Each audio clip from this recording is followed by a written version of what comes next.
you have an amazing career skateboarding, and you meet a guy, which was probably one of my favorite shows to watch, Dyrdek, Rob and Big. And I read someplace that you were one of the original Street League members. Is that right? I was, yeah. My story with Rob goes way, way back, actually. I met Rob when I was 16, when I was a kid, way before I was a pro skateboarder. Is he that high energy, he seems to be, to me, he's a brilliant guy. Just watching, just from his show, like he would come up with an idea and he would go for it. Yeah. And it was so inspiring as a young person to watch it and to watch how he was fearless, man, absolutely fearless. And he's been a huge, with DC Shoes and all the different business ventures he's been a part of. I mean, the guy's killing it. He's crushing it, always working. I guess my question to you is, throughout your career, and I think a lot of people, again, I'm trying to draw parallels between the two of our, past sports, from a business standpoint, right? When did you realize, hey, this is what I love to do. I'm passionate about skating. When did you realize, like, okay, this is something that I need to start preparing myself for life after? Was it the guy, a name that comes to mind is a guy named Randy, who you've talked about in some of your platforms you spoke about. You had a guy that really kind of, sell you on the fact that, okay, this finance thing, you're not making a ton. Well, at the beginning, but how do we monetize this? How do we save? How do we prepare for life after the skateboard? Yeah, that's right.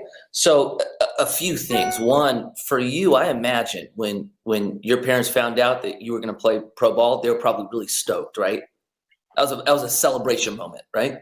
Yes, because there was an end game. The NFL was like an end game, right? Yeah. There was something to look forward to. Yeah, for me, when I told my parents I was going to be a pro skateboarder, full panic. Full-blown panic. They were like, absolutely not. You were going to college. This is just a hobby.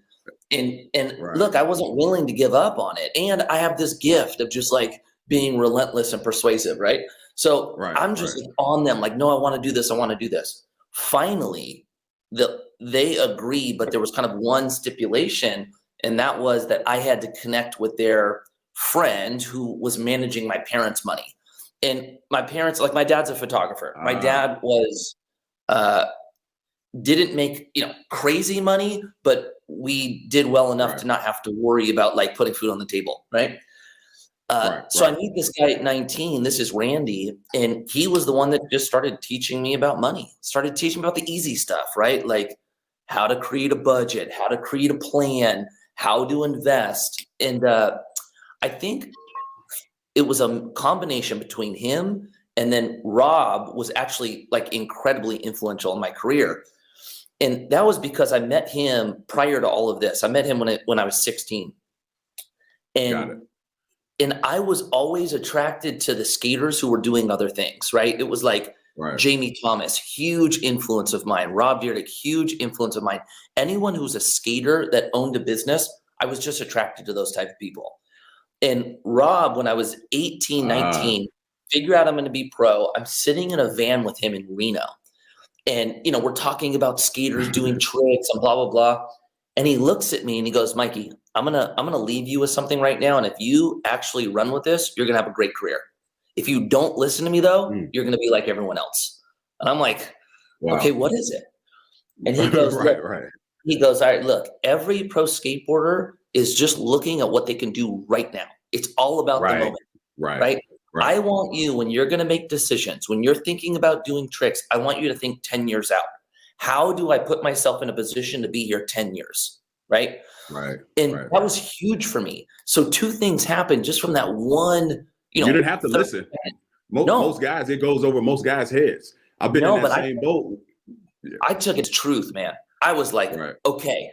And this is kind of what happened. One, I started looking at ways to keep myself here a long time.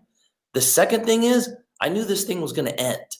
And so what Rob was telling me about how to basically maneuver through the skate industry, what Randy was telling me on how to prepare myself financially so that I'm in a position when it ends to be okay, it was the perfect combination of two people coming together that really made an impact on my life.